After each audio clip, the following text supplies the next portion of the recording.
Ya, menyambung, Assalamualaikum warahmatullahi wabarakatuh. Selamat malam, selamat salam sejahtera buat teman-teman. Ya, bagi yang udah ikut kelas sampai dengan hari ini, terima kasih udah setia. Ya, kedengaran kan suara saya kan ya? Kedengaran, Pak. Kedengaran, Pak. Ya. Oke, saya mute-kan dulu ya. Saya mulai dengan materi. Oke, kita sambung di lesson 9, masih di Security Plus SY0601. Materi kita malam ini adalah lesson 9, Implementing Secure Network Design. Oke. Nah, kita mulai dengan topik 9A, ya. Ada beberapa objektif sih ya, tapi ya langsung aja kita. Topik 9A, Implement Secure Network Designs, di mana kita di sini akan mempelajari sesuai dengan silabus objektif covered 3.3, given the scenario, implement secure network design. Ya. Jadi kalau kita bicara atau diskusikan masalah secure network design, ini sebenarnya berhubungan dengan problem yang sering timbul yang berhubungan dengan kerentanan. Ya. Jadi banyak problem yang sebenarnya muncul itu dikarenakan kerentanan yang ada pada network design atau arsitekturnya. Contoh sederhana, ada single point of failure. Single point of failure ini satu kondisi di mana kita terlalu tergantung dengan satu device atau satu koneksi sendiri. Misalnya internet, kita cuma pakai satu internet, terus line internetnya putus atau nggak ada koneksi, ya kita udah langsung nggak bisa ya. Biasanya kita harus ada minimal redundant lah ya, redundancy dengan menggunakan network connection yang lain. Ya, atau mungkin switch-nya cuma satu atau routernya cuma satu. Nah, itu masalah single point of failure. Kemudian ada complex dependency, jadi dependensinya kompleks sekali. Kemudian disambung dengan availability over confidentiality, ya, and integrity. Nah, ini terlalu mementingkan availability-nya di atas confidentiality dan integrity. Kemudian ada lack of documentation and change control, ya, kurangnya dokumentasi dan change control. Kemudian juga ada yang berhubungan dengan over dependence dan perimeter security. Jadi terlalu bergantung dengan perimeter security. Nah, ini juga nggak bagus ya. Nah, kalau Anda ingin melihat the best practices atau best practice design and architecture, ya, Anda bisa melihat dari Cisco Safe Architecture, ya, di mana di Cisco Safe Architecture ini dia menampilkan informasi mengenai places in a network, ya. Jadi bagaimana kita mendesain network atau arsitektur itu dengan baik. Nah, yang namanya network arsitektur ini harus didesain dengan menyesuaikan dengan business workflow, ya.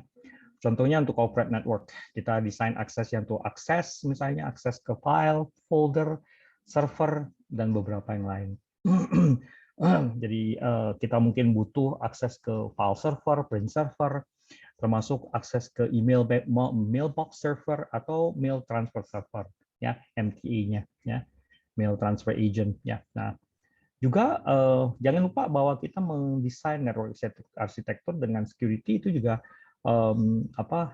berfungsi untuk mengatur dan mengoptimalkan penggunaan network, dan jangan lupa bahwa kita mendesain network arsitektur itu harus secure juga ya. Nah, contohnya untuk mendukung bisnis workflow dan network arsitektur, kita juga menjalankan atau mengimplementasikan yang namanya segmentation dan mengontrol arus data. Jadi data flow and access control ini juga harus didukung ya. Oke. Nah, kita lihat dari ini ada gambar sederhana ya, menampilkan network appliances dari sisi secure network architecture. Nah, kalau ngikutin Cisco itu ada 3 layer ya, seingat saya ya. Ada Cisco 3 layer ya, secure network architecture, yang biasanya dimulai, seingat saya itu mulai dari core layer, distribution layer, kemudian ada yang namanya access layer. Nah, itu. Nah, jadi ini juga menampilkan misalnya contoh mulai dari physical layer 1, kemudian disambung dengan ini ngikutin itu ya, yang OSI layer atau 7 layer ya. Dimulai dengan physical layer, kemudian disambung dengan layer 2 yaitu data link layer, di mana di sini ada switch dan access point ya. Nah, kemudian di mana di sini kalau di data link layer ini kita biasanya kenal dengan si switch sama access point yang biasanya bermain di MAC ya. Mereka menggunakan MAC address sebagai address utama ya, alamat utama. Nah, kemudian kita biasanya melakukan segmentasi dengan menggunakan VLAN atau virtual LAN. Nah, kemudian di sini untuk komunikasi dengan layer 3, komputer itu menggunakan yang namanya Address Resolution Protocol atau ARP. Ya. Nah, di mana di layer 3 kita ada router yang tujuan utamanya adalah fokus utama atau fungsi utama dari router adalah routing ya, atau routing, yang biasanya digunakan untuk memforward paket dari satu source ke destination tertentu. Dan biasanya kita menghandle di sini ada internet protokol yang menghandle masalah addressing. Jadi ada IP address, ada subnetting di sini ya di network layer 3. Jadi lebih main di IP address, sedangkan di layer 2 kita main di MAC address. Nah, kemudian di layer 4 itu di tengah-tengah antara layer 3 dan layer 4 kita punya yang namanya firewall ya, yang bisa berfungsi di layer 3 maupun berfungsi di layer 4. Jadi dia di tengah-tengah ya. Nah, kemudian di layer 4 kita ada yang namanya load balancer, di mana di layer 4 ini lebih main di transport control protocol atau TCP dan UDP atau user datagram protocol. Nah, di tengah-tengah kita ada yang namanya domain name system yang digunakan untuk melakukan name resolution, melakukan translasi dari nama ke IP address ya. Nah, misalnya contoh www.515support.com ya, menjadi ini adalah sebenarnya adalah bentuk dari fully qualified domain name, di mana kita biasanya menuliskannya server titik misalnya domain name ya, server titik 515 support.com ya. Di mana di application layer itu banyak sekali application protokol seperti HTTP, SMTP, RTP, FTP, dan kemudian ada DNS. Nah, itu ya.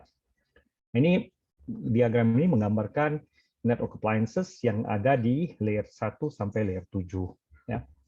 Nah, kemudian di layer 2 dan 3 itu ada namanya forwarding. Forwarding itu digunakan untuk melakukan forwarding dari, kalau layer 2 itu forwarding yang berhubungan dengan frames karena dia hubungannya sama data link. Dengan di layer 3 ini routing, itu juga ada yang namanya layer 3 forwarding yang meng-forward source to destination address ya. Nah, kemudian tadi ada address resolution protocol yang melakukan mapping translasi dari IP address ke MAC address. Kalau yang reverse namanya reverse ARP ya, yang mentranslate dari MAC ke IP address. Nah, kemudian ada IP protocol, internet protocol, ada IP version 4 dan juga ada IP version 6 ya. Itu seperti itu kira-kira. Nah, kemudian kita sudah sempat belajar masalah IP version 6, version 4 and version 6. Kemudian juga kita biasanya menggunakan network prefix ya, prefix yaitu subnet mask misalnya 255.255.255.0 ya. Kemudian untuk di layer 3 kita ada routing protocols yang biasanya digunakan untuk mengotomatisasi routing table updates ya, communicate and routing table updates. Jadi kalau menggunakan routing table kita bisa ada dua opsi, menggunakan static routing dan dynamic routing yang memanfaatkan routing protokol seperti ada RIP ya, routing information protocol, OSPF, ERGRP, IGRP, dan beberapa yang lain ya. Nah, kemudian untuk network segmentation, nah biasanya network segmentation ini dibuat untuk men-achieve ya objektif, yaitu segmentasi untuk dari sisi security dan availability ya. Nah, biasanya network segment ini dibuat dengan memanfaatkan VLAN ya, virtual LAN ya. Nah, nodes akan bisa berkomunikasi at layer 2 yaitu data link layer. Kemudian kalau kita tidak segmentasi, kalau kita segmentasi, semua yang di dalam segmen itu satu broadcast domain dia ya.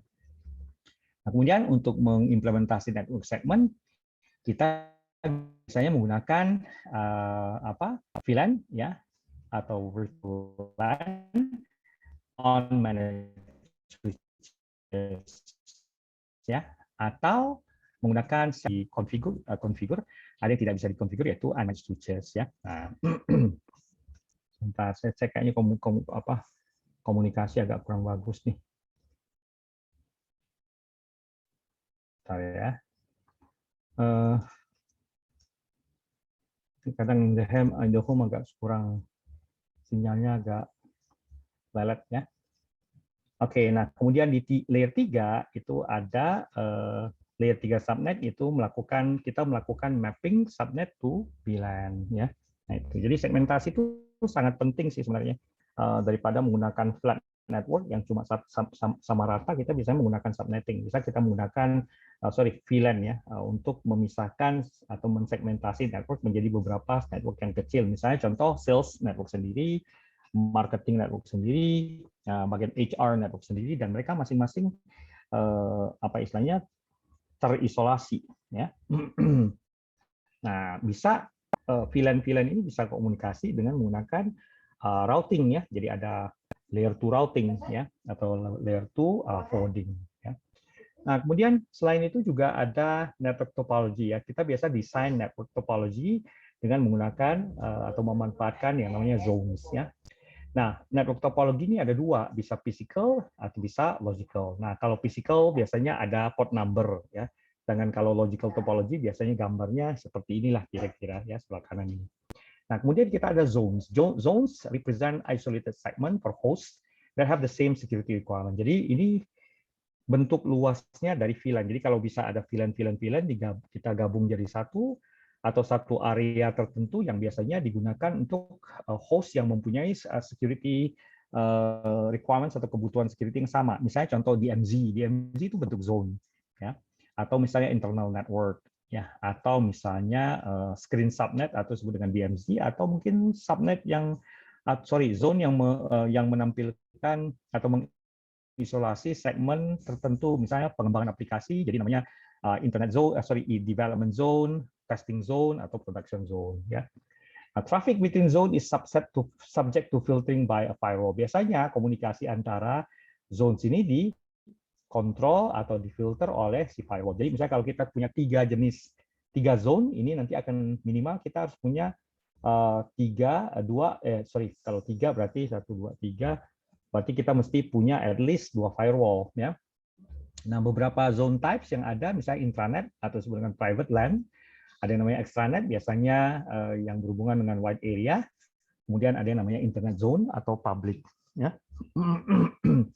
Nah, kemudian untuk enterprise architecture zones, ini biasanya akses itu di blocks, ya, dan setiap host group itu masukkan dalam satu grup tertentu ya. Jadi kita bisa membuat grup-grup untuk memisahkan zona-zona yang ada di enterprise atau di perusahaan. Ini yang saya tadi omongkan, DMZ atau demilitarized zone, isolated host that are internet facing ya. Nah, biasanya kalau DMZ ini kita pasang host-host boleh diakses dari luar, misalnya DNS, web server, mail server, ya, dan beberapa server yang lain yang pokoknya bisa diakses dari luar. Nah, karena dia terisolasi, ya potensi untuk misalnya ada attacker masuk dan kemudian masuk lagi ke dalam local area network lebih kecil ya. Potensi tetap ada tapi lebih kecil. Nah, communications through the DMZ should not be allowed. Jadi kalau komunikasi ya melalui DMZ itu tidak bisa atau tidak diperbolehkan. Biasanya dikontrol oleh firewall juga. Ideally use proxies to build packet for forwarding. Jadi biasanya kita menggunakan proxy. Ada dua jenis proxy, ada yang namanya forward proxy yang memforward paket atau untuk forwarding keluar. Ada yang reverse proxy yaitu menerima paket. Ya, tergantung dari setup-nya. Kemudian ada namanya Bastion host. Bastion host ini agak spesifik ya. Dia adalah host yang fully trusted ya, not fully trusted by the internet network. Jadi nggak dipercaya, menjalankan minimal services ya, dan do not store local network account credential. Jadi Bastion host ini kayak model satu host yang memang udah di harden ya untuk menurunkan tingkat atau risiko dari eksploitasi ya. Nah, Kemudian kita bisa menggunakan different type of DMZ for different function. Jadi beberapa jenis DMZ ya, nanti kita lihat di sini ya. Ini contoh topologi yang paling sering ada, yaitu DMZ dengan ini ya, dengan dua network card ya. Kita ada core or distribution layer, kemudian kita ada screening router, kemudian langsung ke ISP router ya. Ini kalau ini cuma minimal 2 network card yang sebelah kiri ini ya. Nah, kemudian sebelah kanan itu minimal ada 3 card ya. Jadi ada satu ke core or distribution layer, satunya ke DMZ, satunya ke extranet ya, DMZ atau extranet, satunya ke public atau internet. Nah, ini jadi masing-masing punya topologi. Jadi kalau kita punya 3 segmen atau zone, kita bikin DMZ dengan 3 kaki ya, sedangkan kalau kita pakai cuma ada 2 nanokat, kita bikin DMZ dengan 1 kaki ya. Nah, kemudian ada yang namanya screen host. Screen host ini mirip dengan atau bisa dikatakan sebagai satu host yang mempunyai 2 kaki ya. Local network screen by single firewall. Jadi ada satu network yang difilter dengan menggunakan single firewall. Ini contohnya gambar di bawah ini ya. Jadi kita ada ISP router, ada external ring, ada router atau firewall, kemudian ada dual home gateway server. Ya, dual home itu berarti dual network card ya. Nah, ini juga kadang-kadang disebut dengan SOHO DMZ yang biasanya berisi SOHO router configuration dan host configured to accept connection from the internet. Ini bentuk paling simple ya. Nah, kemudian juga implication of IP version 6 ya. IP version 6 enabled by default configuration issues ya.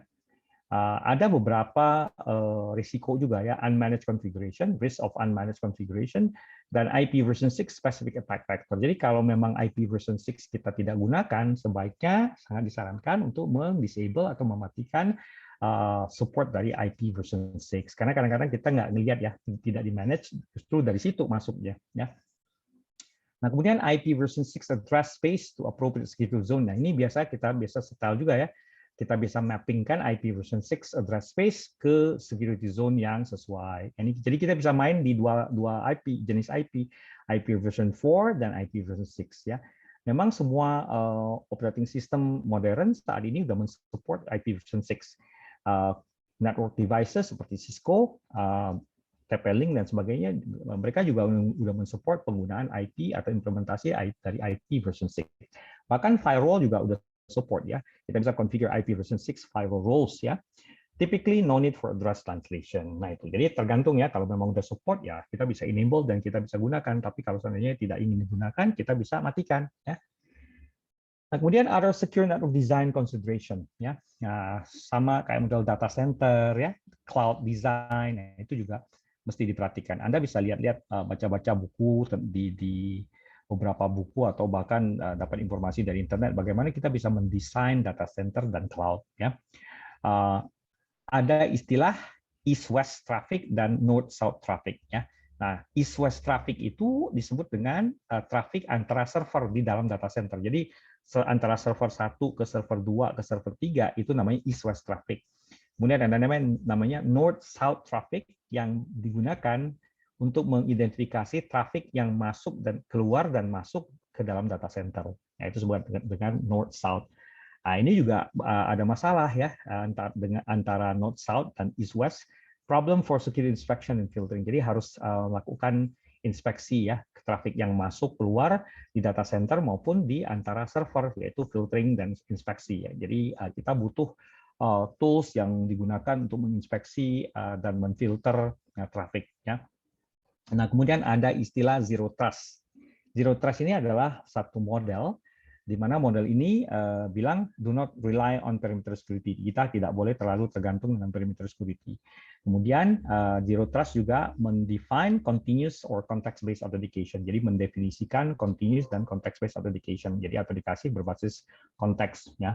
Misalnya ada kondisi-kondisi tertentu lah. Nah, kemudian juga zero trust juga menghandle masalah microsegmentation. Misalnya contoh dalam satu host kita punya banyak VM. Nah, itu segmentasinya bisa menggunakan misalnya virtual appliance atau virtual firewall ya. yang digunakan untuk mengontrol beberapa zones yang ada di single server ya. Oke, kita masuk di 9B, implement secure switching and routing. Nah, sesuai silabus 41.4, given a scenario, analyze potential indicators associated with network attacks. Kemudian 3.3, given a scenario, implement secure network design. Ya. Nah, pertama kita bahas dulu mengenai man in the middle attack. Ya. Man in the middle and layer 2 attack. Nah, man in the middle attack ini adalah suatu teknik attack atau metode yang digunakan oleh threat actor yang biasanya mereka menempatkan diri di tengah-tengah antara si klien atau si victim dengan router. Nah, threat actor can intercept and modify communication. Kadang-kadang ini disebut dengan on-path attack. Ya, mereka biasanya menjalankan yang tool untuk sniffing, ya, melakukan snooping atau sniffing, yaitu melakukan ya mendengarkan percakapan yang seharusnya mereka nggak boleh dengar ya. Kadang-kadang mereka menggunakan beberapa teknik tambahan seperti misalnya melakukan spoofing atau spoofing itu kan bertindak sebagai orang lain ya. Jadi dia bisa spook MAC address, bisa melakukan spoofing terhadap IP address, dan bahkan bisa melakukan teknik-teknik lain seperti misalnya ARP poisoning ya, melakukan teknik attack ARP poisoning supaya bisa meredirect ya, mengarahkan traffic ke komputer mereka. Nah, itu man in the middle. Nah, kemudian ada juga tag yang lain, misalnya di layer 2 itu namanya MAC address cloning atau spoofing, di mana dengan menggunakan Linux saja misalnya kali ya, kita bisa menggunakan tool seperti MAC address changer, MAC changer untuk mengganti MAC address ya. Karena MAC address ini, MAC itu kan adalah interface yang berhubungan dengan ini adalah hardware interface address yang biasanya digunakan oleh network card kita atau komputer kita ya. Ini MAC address sangat gampang diganti ya. Jadi Anda bisa menggunakan MAC changer atau beberapa tool yang lain ya, yang mensupport atau mendukung ya man in the middle dan layer 2 attack. Nah, ini adalah contoh sederhana. Pertama kita bahas dulu mengenai Address Resolution Protocol atau ARP. Ya. ARP poisoning ini adalah satu teknik attack, metode attack, di mana si attacker akan broadcasting unsolicited ARP reply or replies to poison the cache of local hosts with spoof MAC address. Jadi kalau kita lihat kita ketik ARP-A, ya hasil dari spoof MAC address-nya akan menampilkan bahwa sebenarnya MAC address itu adalah MAC address yang sebenarnya itu adalah miliknya si router misalnya atau si gateway. Nah, dengan menggunakan teknik ini, si attacker biasanya tries to masquerade a default gateway. Jadi bertindak sebagai gateway. Jadi seolah-olah dia sebagai gateway. Jadi traffic yang harusnya langsung keluar lewat gateway itu diarahkan ke dia, akan di routing ke si attacker. Nah, Anda bisa lihat contoh-contohnya di YouTube ya, misalnya beberapa contoh yang berhubungan dengan attacker masquerading the default gateway. Nah, kemudian ada namanya MAC flooding. Ya, MAC flooding ini biasanya punya objektif untuk mengoverwhelm atau membuat switch memory yang biasanya digunakan untuk menyimpan MAC address itu penuh ya, dan men-trigger unicast flooding. Jadi men-trigger adanya banjir yang berhubungan dengan MAC address ya. Nah, setelah MAC di flooding di switch itu karena udah terlalu banyak, dia akan bisa jadi crash atau yang karena kalau di switch kan itu unicast ya, 1-to-1. Kalau udah dilakukan MAC flooding, ada potensi buat unicast flooding itu, jadi akhirnya si switch itu bertindak bukan sebagai switch lagi, bertindak sebagai hub. Dimana kalau hub ini kan dia bisa memfasilitasi sniffing, ya dia bisa kalau hub itu broadcast ya, one single broadcast domain, bukan unicast ya, gitu. Jadi harus paham konsep unicast dan broadcast ya atau broadcasting. Nah, kemudian kita biasanya menggunakan yang namanya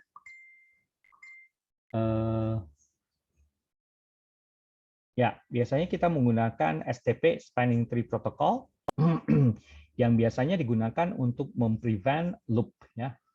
Nah, jadi kita biasanya menggunakan STP Spanning Tree Protocol, especially di dalam ini ya, di switching ya.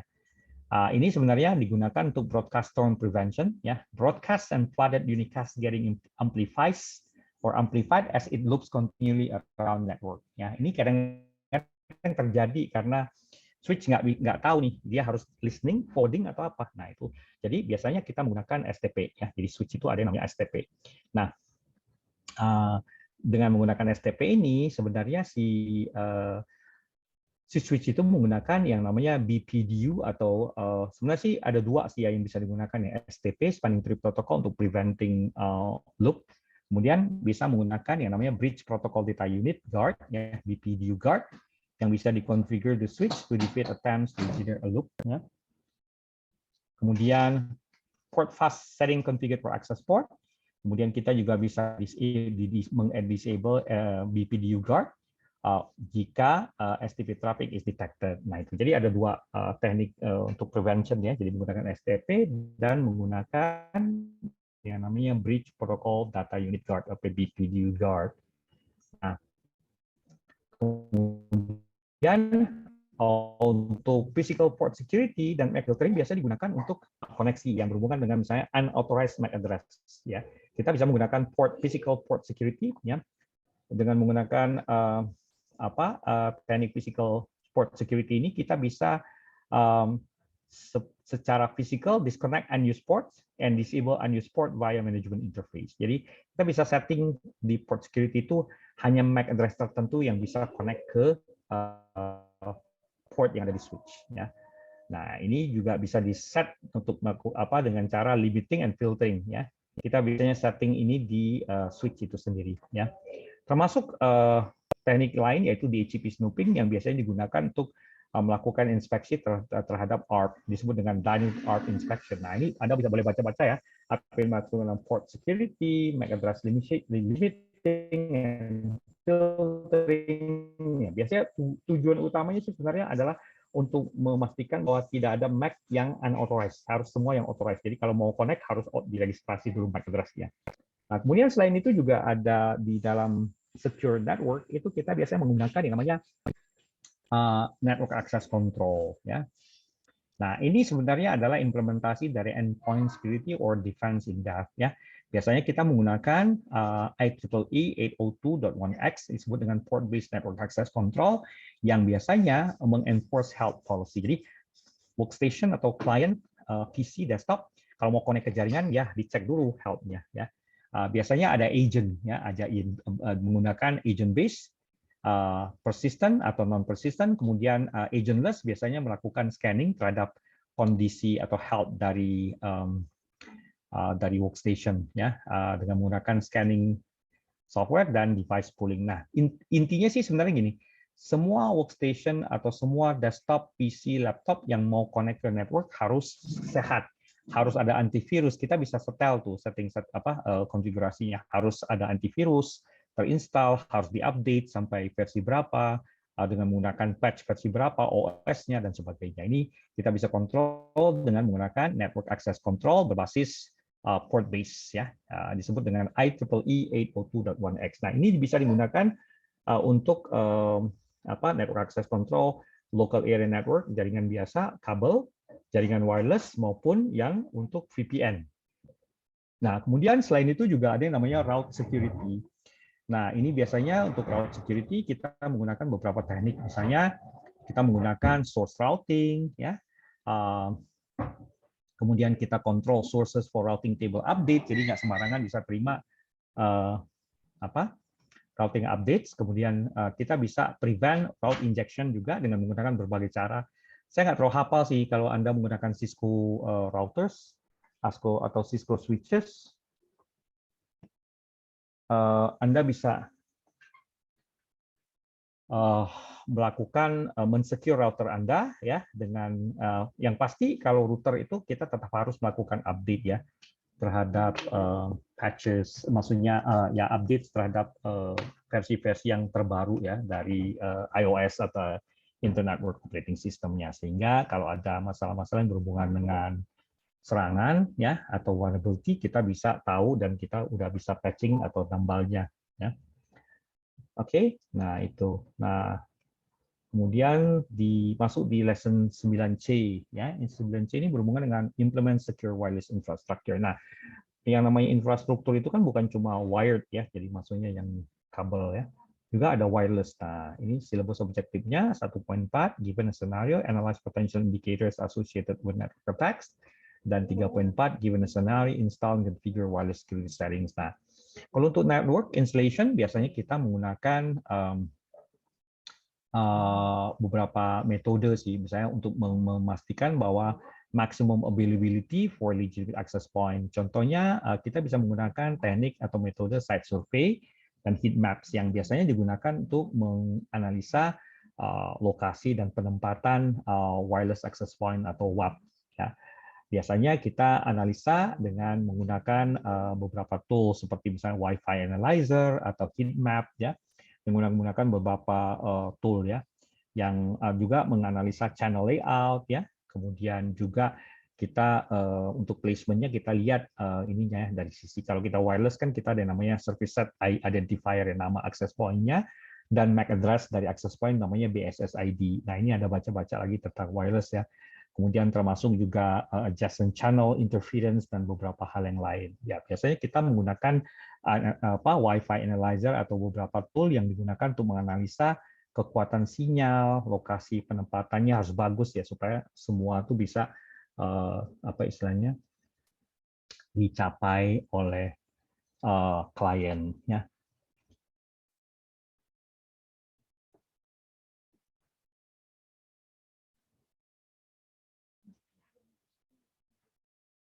Nah, ini contoh sederhana dari tool yang namanya Ubiquiti Networks ya. Ini untuk control dan access point security ya. Misalnya ada konfigurasi untuk multi wireless access point, wireless LAN. Anda bisa menggunakan hardware atau software controller. Nah, salah satunya adalah Ubiquiti Network. Mereka mengeluarkan yang namanya software controller yang biasanya mengatur masalah security kalau kita punya beberapa jenis atau beberapa maksudnya ya lebih dari satu wireless access point supaya kita bisa kontrol semuanya ya. Oke. Nah, ini bisa kita setel dari sisi physical security-nya, ya, kemudian username, password, dan management interfaces-nya. Nah, untuk Wi-Fi sendiri, kita dari sisi autentikasi dan enkripsi biasa menggunakan alternatif pertama yaitu WPA versi 1, tapi ini sudah tidak terlalu sering dipakai karena ada masalah sama RC4 ya, dengan temporal key integrity protocol atau TKIP ya, udah agak kurang ini karena ada kerentanan ya. Nah, yang paling baik saat ini sekarang adalah Wi-Fi Protected Access 2 atau WPA 2, di mana mereka menggunakan Advanced Encryption Standard AES yang mengganti RC4. Kemudian mereka menggunakan yang namanya Counter Mode with Cipher Block Chaining Message Authentication Code atau CBC-backed Protocol CCMP yang mengganti TKIP atau Temporal Key Integrity Protocol. Nah, ini biasanya menggunakan Enterprise Authentication juga ya untuk sebagai opsinya. Nah, yang paling baru itu ada yang namanya Wi-Fi Protected Access atau WPA 3 yang punya tambahan fitur ya, seperti misalnya simultaneous authentication of equal, enhanced open, updated cryptography, dan management protection frame. Nah, untuk kebutuhan ujian, pastikan Anda mengetahui informasi-informasi mengenai WPA 1, WPA 2, dan WPA 3. Khususnya WPA 3, kelebihan-kelebihan yang ada pada WPA 3. Ya. Ada pertanyaan tuh. Nah, untuk authentication method kita bisa pilih yaitu WPA 2 preset key authentication yang menggunakan passphrase to generate a pairwise master key atau PMK, menggunakan four-way handshake, kemudian juga PMK atau pairwise master key digunakan untuk ya session key ya. Nah, kemudian WPA 3 personal authentication yang paling baru ya. Ini kayaknya belum semua wireless access point menggunakan ini. Mereka memanfaatkan autentikasi yang disebut dengan personal authentication, disebut dengan password authenticated key exchange atau PAIC, simultaneous authentication of equal protocol, which replaces four-way handshake. Jadi nggak ada lagi four-way handshake, mereka menggunakan namanya simultaneous authentication of equal. Ya.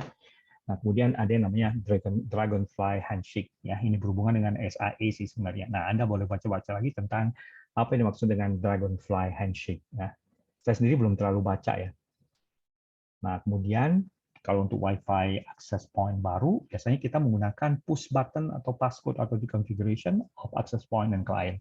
Kalau kita lihat di balik wireless access point itu ada pin. Nah, mereka menggunakan pin ini. Nah, ini yang disebut dengan Wi-Fi Protected Setup atau WPS. Ya. Nah, WPS ini kurang bagus sih sebenarnya karena ada kerentanan yang berhubungan dengan brute force, di mana passcode algoritmanya itu diketahui dan kemudian mereka bisa melakukan brute force untuk mendapatkan pin number. Ya. Access point may support lockout to mitigate. Ya, kita bisa mitigasi ini kan melakukan lockout. And make sure access point firmware is up to date, yang memastikan bahwa kita punya Wi-Fi protected setup itu bisa terjaga. Dan ada juga satu tool yang bisa menggunakan yang namanya atau memanfaatkan yang namanya Easy Connect and Device Provisioning Protocol untuk memastikan bahwa Wi-Fi protected setup-nya lebih baik atau lebih secure. Ya. Nah, selain itu, Wi-Fi bisa juga menggunakan yang namanya Open Authentication, jadi nggak pakai WPA 2 atau WPA 3 open dia, jadi nggak perlu masukin password.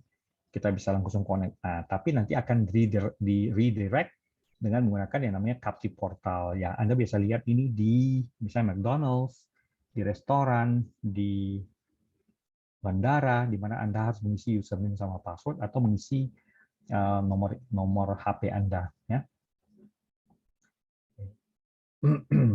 Ya, ini paling. Kemudian ada tambahan fitur baru namanya Wi-Fi Enhanced Open. Ya. Biasanya sih sebenarnya digunakan untuk memastikan bahwa si user itu terregistrasi. Ya. Jadi hotel juga kebanyakan menggunakan ini. Ya. Nah, ini adalah contoh dari yang saya tadi sebut, Enterprise IEEE 802.1x Authentication. Bisa menggunakan Extendable Authentication Protocol over wireless dan disupport sama Network Directory Authorization dengan menggunakan Radius untuk Windows, dan kalau untuk Linux dan devices atau network devices, mereka menggunakan yang namanya TACAX2 atau Terminal Access Control, ya. Nah, kemudian kita menggunakan user credential to generate session encryption key. Nah, ini contoh dari Cisco ya. Ada yang namanya Cisco TACAX Plus. Ya. Nah, kemudian ada yang namanya Extendable Authentication Protocol atau EAP, designed to provide for interoperable security devices and software. Nah, kalau kita configure misalnya network policy server atau akses VPN, kita bisa ketemu nih yang namanya EAP, Extendable Authentication Protocol. Nah, untuk support TLS, ada yang namanya EAP TLS yang mensupport penggunaan EAP dan TLS sekaligus. Itu disupport sama Transport Layer Security TLS to authenticate by device certificate or smart card. Jadi adanya TLS ini kita bisa manfaatkan untuk menggunakan certificate atau smart card ya. Both server and supplicant must have certificate. Maksudnya server dan supplikan. Supplikan itu kita punya workstation atau desktop atau laptop. Dan mereka memanfaatkan yang namanya mutual authentication ya. Nah, kemudian tambahan untuk secure tunneling, khususnya untuk VPN misalnya, ini kita bisa menggunakan secure tunneling for user credential dengan menggunakan protected EAP, ya, atau EAP tunnel TLS, EAP TTLS, atau EAP with flexible authentication via secure tunneling. Ya. Nah, ini adalah beberapa metode yang digunakan untuk autentikasi, khususnya untuk tunneling, seperti misalnya VPN. Ya. Nah, kemudian ada juga yang namanya Radius Federation. Nah, ini adalah bentuk dari Federated Identity Solution yang menggunakan mesh network for Radius server operated by different institution. Ya, contohnya EduRoam yang digunakan oleh mahasiswa untuk login ke beberapa institusi dengan menggunakan single login saja. Nah, itu Anda boleh baca-baca tentang ini. Nah, kemudian untuk di wireless ada beberapa jenis attack seperti misalnya Evil Twin. Ya, Evil Twin ini adalah satu attack yang digunakan oleh si attacker atau penyerang masquerade as legitimate AP. Jadi dia bertindak seolah-olah dia adalah access point yang asli. Mereka kadang-kadang menggunakan SSID yang mirip banget. Ya. Mungkin huruf besar, huruf kecilnya berbeda. Nah, kemudian ada juga attack yang namanya rogue access point atau access point yang tidak terdaftar.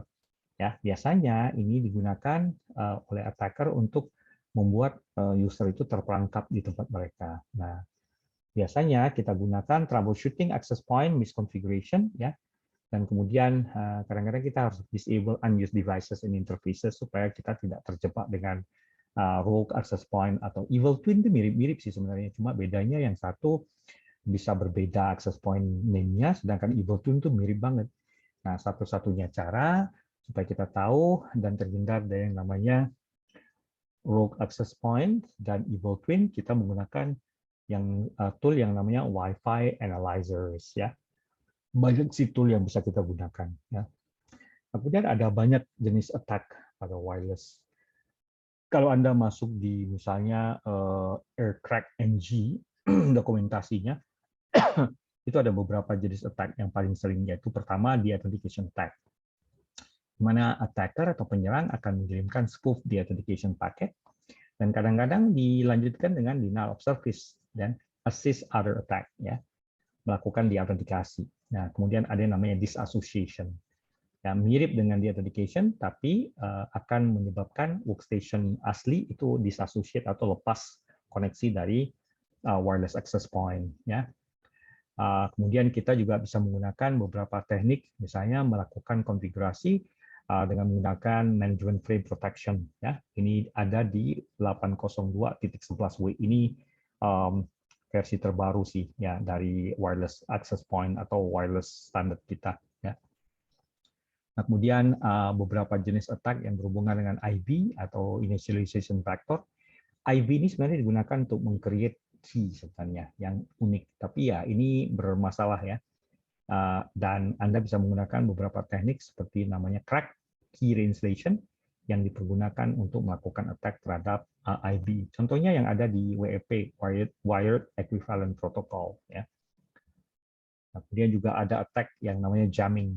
Ya, jamming ini biasanya lebih ke arah interference, bikin koneksi nggak bagus, ya, atau bahkan putus. Nah, ini bisa mengakibatkan denial of service atau kalau udah denial of service kan otomatis access point asli kan mati nih ceritanya karena dia di jam, ya. Kemudian kita bisa promote evil twin yang bikin seolah-olah itu adalah access point yang asli. Ya. Biasanya kita menggunakan spectrum analyzer atau Wi-Fi analyzer to locate source dari jamming attack. Ya.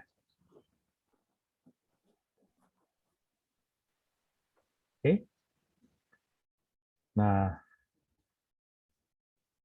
terakhir kita bahas topik 9D, implement load balancer. Ya. Nah, bentar ya.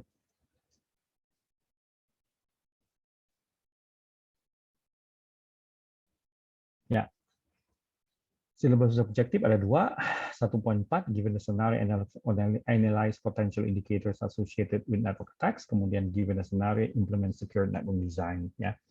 Nah, Anda pasti sudah pernah dengar yang namanya distributed denial of service, ya, di mana attack ini leverage bandwidth from compromised host, jadi memanfaatkan bandwidth dari compromised host, ya. Kadang-kadang mereka menjalankan command and control, ya. Kemudian compromised host installed with bots that can run automated script, dan biasanya digunakan untuk berkoordinasi dengan CNC atau command and control network as botnet, ya.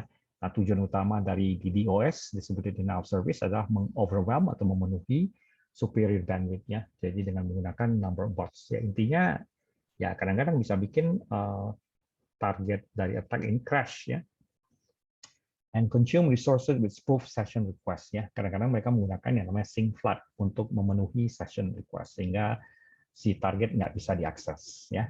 Nah, kemudian ada berbagai jenis attack yang berhubungan dengan network, ya, termasuk juga operational network, ya. Ada yang namanya DRDOS, ya. Bentar. DRDOS, ya. Amplified DOS, ya.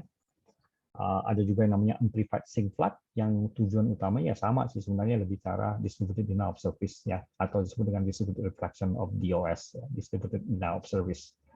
Spoof victim IP address and attempt to open connection with multiple servers. The server directing responses to the victim. Ada juga beberapa jenis attack yang berhubungan dengan aplikasi seperti bogus DNS, NTP queries. Bogus itu maksudnya yang nggak jelas lah.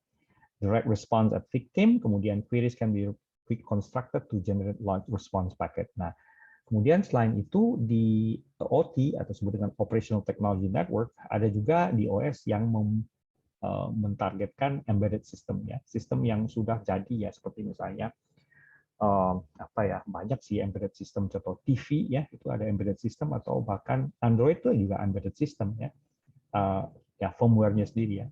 Can be more vulnerable to miscraft packet dan computing host. Jadi beda, ya, attack-nya tuh beda. Kalau computing host biasa kan menggunakan network biasa, local area network, tapi ada yang namanya operation technology network yang digunakan oleh embedded systems, ya. Nah, kemudian yang paling sering sih kita dapat attack itu adalah namanya distributed denial of service attack atau DDoS. Nah, attack mitigation ini banyak sih, ya. Attacks use spoof addresses, making them hard to block. Jadi mereka menggunakan address-address yang di spoof, ya. Kadang-kadang kita bingung yang mana yang asli. Nah, kemudian ada beberapa mitigasi, ya. Cara salah satunya adalah menggunakan cara ini, drop traffic, ya, to protect other hosts in the routing domain, ya, dengan memanfaatkan access control list, ya, kayak model di firewall atau di intrusion prevention system, ya. Kemudian remotely triggered black hole, ya, atau sinkhole routing. Jadi black hole ini kayak model satu tempat yang di mana traffic itu di routing ke situ, ya. Traffic itu nantinya di drop, ya. Atau ada yang namanya sinkhole routing, ya, sama sih sebenarnya, mirip dengan yang namanya black hole. Nah, tolong cari-cari, baca-baca tentang apa yang dimaksud dengan black hole dan sinkhole routing. Nah, atau Anda bisa menggunakan mitigation services dari Cloud DDoS, contohnya Cloudflare. Cloudflare adalah contoh dari Cloud DDoS mitigation services, ya. Itu kira-kira. Nah, kemudian penggunaan load balancer, ya. Nah, tujuan utama penggunaan load balancer adalah load balancing, ya, yang mendistribusikan request across farm of pools of server. Jadi minimal kita harus punya beberapa server, ya. Bisa dengan menggunakan layer 4 load balancer atau layer 7 load balancer, disebut dengan content switch, ya. Jadi contoh di sini kita ada 3 web server. Dengan menggunakan load balancer kita bisa memastikan bahwa ada persistent mechanism that can keep the client connected to the same server if it is available. Jadi kalau web servernya ada 3, dia otomatis bisa atur siapa aja yang bisa menghandle. Kalau pas lagi server yang lain busy, yang sibuk, ya akan dilempar ke server yang lain, ya, gitu. Nah, mereka menggunakan beberapa teknik. Yang paling umum adalah round robin, ya, bergantian, use existing connection or best response time, waiting, dan heartbeat and health check. Nah, ini round robin itu bisa bergiliran. Misalnya kalau server 1 lagi sibuk, dia akan lempar ke server 2, server 2 sibuk, dia akan lempar ke server 3. Ya. Nah, kemudian mereka load balancer ini bisa membuat atau menjamin yang namanya session persistent ini, seperti yang digambar sebelah kiri, ya. Clients connect to the virtual server over the internet, ya, virtual servernya 203.0.113.1. Nah, kemudian load balancer select a web server instance, ya, to handle the connection and forward the traffic, ya. Nah, itu. Nah, selain itu untuk high availability kita biasa menggunakan yang namanya clustering, ya, which normally we need to configure nodes for failover. Jadi minimal ada 2 node, ya. Kita bisa gunakan lebih dari 2 sih sebenarnya. Nah, kemudian klien akan connect ke satu virtual IP. Ya, misalnya contoh di sini 203.0.113.1. Nah, biasa menggunakan yang namanya Common Address Redundancy Protocol. Nah, kemudian kita bisa mengkonfigur clustering dengan metode aktif-aktif atau aktif-pasif, ya. Nah, jadi tergantung. Kalau aktif-aktif berarti harus dia standby nih. Nyala, bukan standby, ya, nyala semuanya. Kalau aktif-pasif yang satu atau 2 itu pasif, yang sedangkan yang satu mungkin yang satu aja yang aktif, yang 2-nya pasif.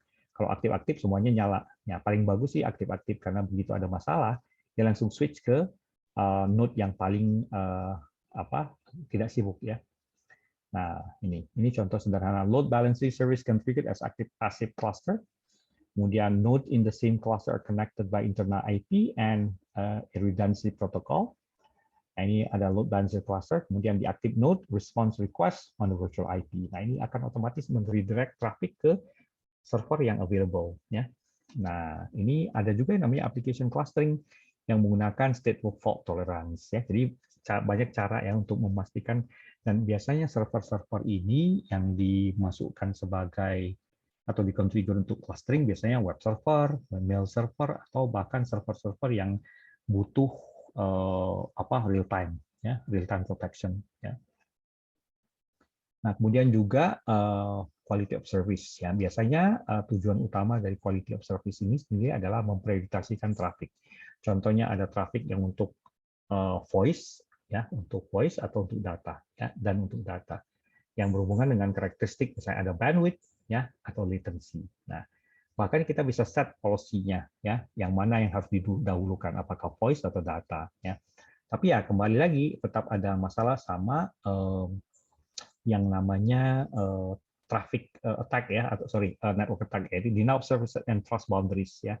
Ini biasanya attack-nya yang berhubungan, makanya kita harus selalu menggunakan metode untuk memonitor traffic, ya.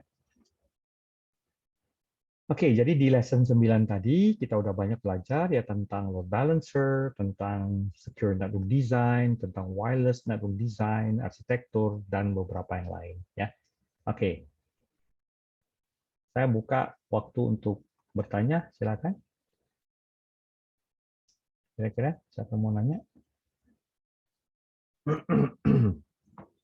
Nah, sebentar. Kalau Anda menggunakan, udah belajar misalnya Cisco, ya. Cisco Safe, ya.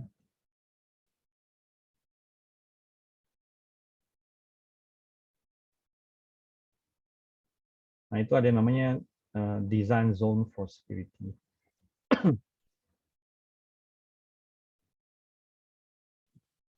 Selamat malam Pak Malam. Sani. Iya, Pak. Ya. Saya Rizky, Pak. Mau tanya, Pak, mengenai tadi ya, saya tertarik dengan yang sinkhole DNS, ya, itu ya, DNS sinkhole.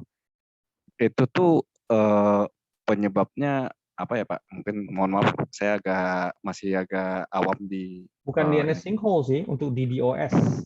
Oh, itu di DLS ya. Terjadinya Jadi karena ada serangan itu ya, Pak? Jadi sebenarnya ada beberapa teknik yang kebanyakan digunakan oleh service provider. Nah, salah satunya menggunakan sinkhole. Sinkhole itu kayak model satu tempat ya, yang dimana traffic itu dilempar ke situ aja tanpa di apa istilahnya? Apa namanya?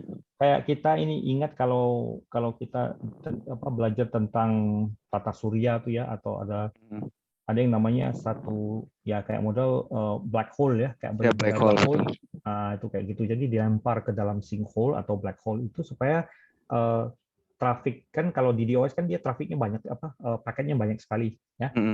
Anda bisa lihat sih misalnya, bentar saya cek ulang ya. Ada sinkhole, ya. Iya. Ini di DOS. Nah, ini kalau Anda baca, ini ada contoh dari ya, ada yang dimaksud dengan nih, misalnya contoh Akamai. Akamai ini punya teknik yang namanya sinkhole, ya. Nih, kalau Anda lihat di Akamai, ya, Anda ketik aja Akamai. Nah, ini ya, sebentar. Nah, ini ada black holing atau sinkholing. Jadi ada komparasi ini, sebentar saya cek ya. Jadi karena kalau saya sendiri kebetulan tidak terlalu ini, karena nggak banyak main di ini ya, nggak main di networking ya. Nah, jadi kalau secara konsep sih sebenarnya mereka tuh itu apa namanya tuh? Ya itu tadi yang saya bilang, dia tuh melemparkan serangan ke situ ya, satu Pak. tempat yang pokoknya kayak model sampah aja dibuang gitu. Jadi dia menuhin tempat itu ya, Pak, jadinya. Iya. Ini nih. Nah, ini misalnya contoh salah satu yang paling bagus untuk cloud solution untuk DDoS itu namanya ini. Nah, kita lihat ya di di ininya ya. Sebentar saya bahas ini. Ah. Sebentar ya. Saya arahin dulu ke ini. Ah. Ini ada penjelasan dari Cloudflare. Nah, Cloudflare ini salah satu yang memberikan fitur untuk DDoS mitigasi. Ini kan ada dijelasin nih. DDoS black hole routing or filtering, sometimes called black holing, is a countermeasure to mitigate DDoS attack in which network traffic is routed. Nah, ini kan network traffic is routed into a black hole Oh. and lost. Jadi hilang dia. Oh, hilang. Kayak kita masuk ke dalam black hole kan itu bintang yang udah mati kan. Iya, benar. Masuk ke situ hilang semua itu. Oh. Nah, itu black holing ya. Paling sering sih digunakan ini ya. Untuk Nih, penangkalannya sendiri. Untuk dibilang kan gini. For organization that have no other means of blocking attack, black holing is widely available option. Nah, ini. Jadi yang paling gampang pakai ini. Nah, kenapa tadi? Enggak sih, maksudnya kalau misalnya terjadi hal seperti ini, itu biasanya kita apakah membutuhkan pasrah aja. Pasrah atau kalau nggak ada punya protection mechanism ya pasrah. Tapi kalau ada protection mechanism seperti misalnya Cloudflare, itu bisa kita istilahnya kita bisa manfaatkan si Cloudflare untuk memitigasi DDoS karena memang salah satu yang mereka punya ini fiturnya adalah DDoS mitigation ini. Dia ini perangkat atau software ya Pak ya, Cloudflare ini? Ini cloud based ini ya solution. Kayaknya sih bukan perangkat sih, bisa jadi virtual appliance dia. Oke. Nah ini kan ada kelihatan contohnya. Routed across multiple data center, kemudian detect the fingerprint of attack, response drop malicious traffic at the network edge, adapt use machine learning. Ada machine. Dipakai machine learning. Jadi nembak ke cloud. Ini ada satu cloud. Jadi semua yang lewatin yang mau masuk ke kita, ya traffic itu akan di routing dulu ke cloud. Cloudflare ini. Nah, ini paling sering terkenal sih kalau dia bisa DDoS, bisa untuk kontrol masalah denial of service, DNS flood. Kalau ada beberapa website, kalau Anda lihat biasanya ada tulisan Cloudflare, nah itu dia berarti website itu udah support support mereka ya, Cloudflare itu ya. Nah, kemudian tadi kita ada bahas mengenai ada yang namanya Cisco Safe ya. Cisco Safe itu dia ngomong masalah bagaimana kita bisa mendesain. Nah, ini nih. Kayaknya ini dari Cisco bentar ya, saya tunjukin.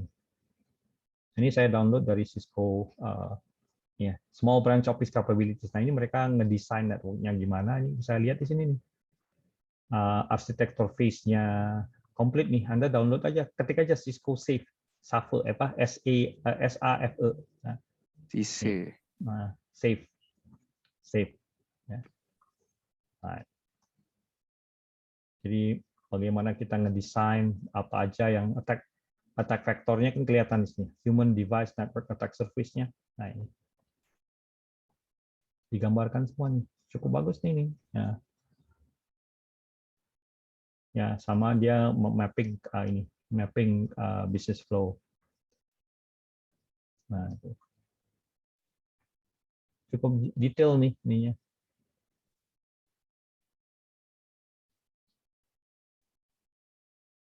Nah, mulai dari small branch sampai secure campus sampai ini contoh sederhana dari secure branch attack. Nah, ini ada human-nya, ada devices-nya, ada network-nya, ada application, komplit nih. Ya. Silakan kalau Anda ada waktu bongkar-bongkar di sini ya. Nah, ada yang nanya nih sebentar, mau tanya bedanya X802.1x sama authentication directory base seperti LDAP. Jadi sebenarnya gini, 802.1x itu kan dikenal dengan nama Network Access Protection. Nah, kalau autentikasi berbasis LDAP, sebenarnya X802.1x ini sebenarnya dia support juga supportnya bisa dengan simple certificate atau bahkan menggunakan LDAP. Nah, jadi kalau ditanya 802.1x dibandingin dengan directory base itu sebenarnya justru 801.x ya. Jadi 802.1x itu dia mensupport authentication dengan menggunakan directory service, Kerberos, atau menggunakan certificate services. Kalau untuk authentication kita bisa menggunakan Redis juga ya. Jadi di sini ada hubungannya sih ya antara directory based authentication dan 802.1x. Tapi kalau untuk enterprise level kita menggunakan 802.1x yang mensupport simple password, LDAP, Kerberos, bahkan certificate services gitu. Ya. Oke. Oke, baik Pak Semi, terima kasih banyak Pak Gaden. Ya, sama-sama.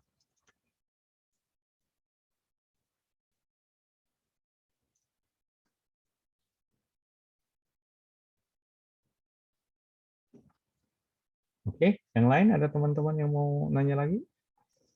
Jadi kita di sini udah belajar tentang secure network design nih. Ada yang paling enak sih Anda bisa ngelihat di websitenya Cisco ya. Tadi saya ngambil dari ini dari Cisco ya. Nah, ini saya copy aja ya linknya ya di sini ya. Linknya sama di Telegram ya. Nanti Anda bisa bongkar-bongkar.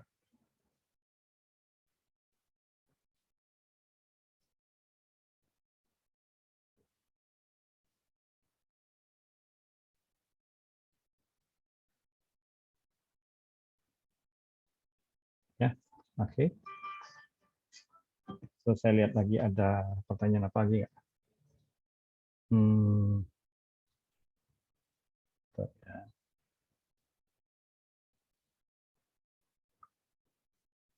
Nah, izin bertanya, untuk serangan di authentication attack memang tidak bisa ditangkal jika perangkat wireless mentok menggunakan teknologi WPA2.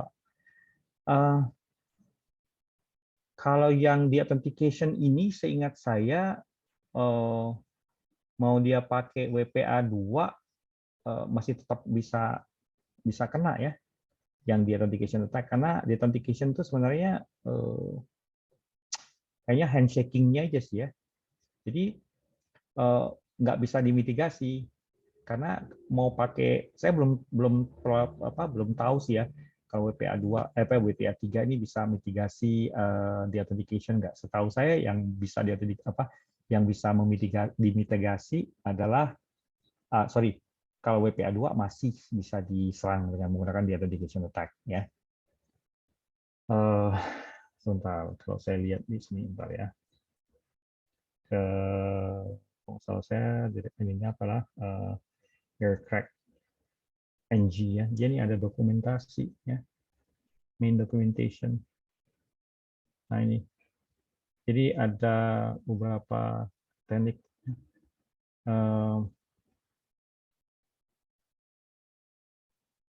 Nah, salah satu yang paling sering adalah nih di authentication ya. Di authentication attack nih. Disassociate packet to one more client. Jadi kayaknya masih belum bisa dimitigasi nih. Nah, saya belum tahu nih apakah WPA3 bisa. Seingat saya sih harusnya sih udah bisa ya. WPA3 sebentar ya saya cek ya. WPA3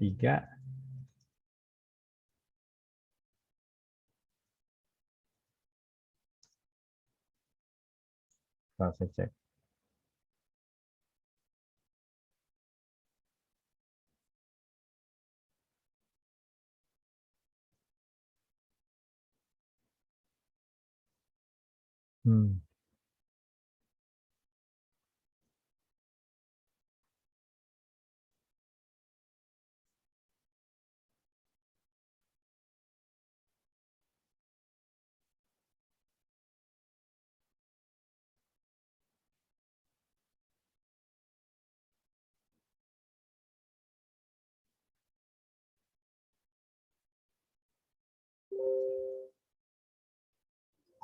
Oh, ini kayaknya bisa nih dengan menggunakan ya WPA3 ya. Oke, kayaknya bisa nih.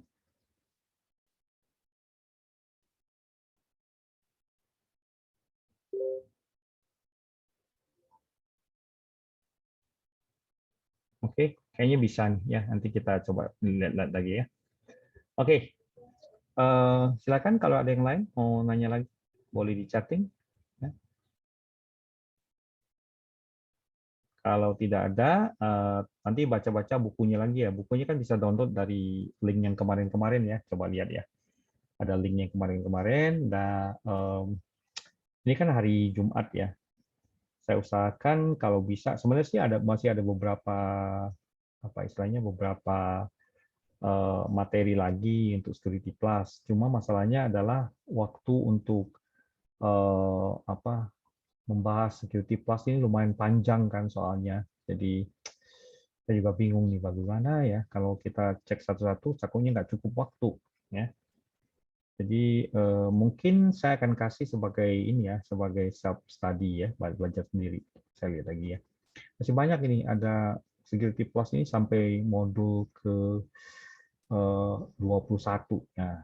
Jadi kayaknya kalau mau untuk ngejar ini bisa sebulan lebih lagi nih ya.